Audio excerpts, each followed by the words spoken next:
4 মাসের অন্তঃসত্ত্বা স্ত্রীকে রেখে কাতারে গিয়েছিলেন প্রবাসী। হঠাৎ করে স্ত্রীর বিয়ের খবর শুনে ছুটে আসেন দেশে এসে দেখতে পান তার স্ত্রী নতুন করে সংসার পেতেছেন অন্য কারো সাথে। থানায় অভিযোগ জানাতে এসে কান্নায় ভেঙে পড়েন প্রবাসী। গত রবিবার পর্যন্ত আমার ওনার সাথে যোগাযোগ ছিল। ওর যে তো ভাই একটা আছে, উনি বলতেছে যে সিদ্দিক তো কালকে বিয়ে। আমি বলতেছি কিভাবে বিয়ে হয়, আমার ডিভোর্স দিল না, আমি টাকা পয়সা ওরে দিতেছি, ওর চিকিৎসা চলতেছে, এখন কাউরে জানায় নাই। শুক্রবারের বিয়ে, এপ্রিল মাসে বিদেশ যাওয়ার সময় প্রেগনেন্ট ছিল, 4 মাসের বাচ্চাটা সব ফালাই দিছে।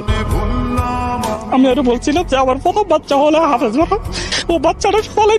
বাবা মা বেঁচে না থাকায় স্ত্রীর নামে টাকা পাঠাতেন তিনি। প্রবাস জীবনে আয়ের সব টাকা নিয়ে তাকে নিঃস্ব করে দিয়েছে স্ত্রী। মা বাবা তো এমনি দুনিয়াতে নেই, মারা গেছেন। ওর সাথে আমার একটা আন্ডারস্ট্যান্ডিং ছিল, বিশ্বাস তৈরি হয়েছিল যে ও আমার জন্য কিছু করবে। সেই জন্য আমি ওর নামে টাকাগুলো পাঠাইছি। প্রথম মাসের টাকাগুলো আমি ওরে পাঠাইছি। এই মাসে হয়তো বাড়ির কাজ ধরবে।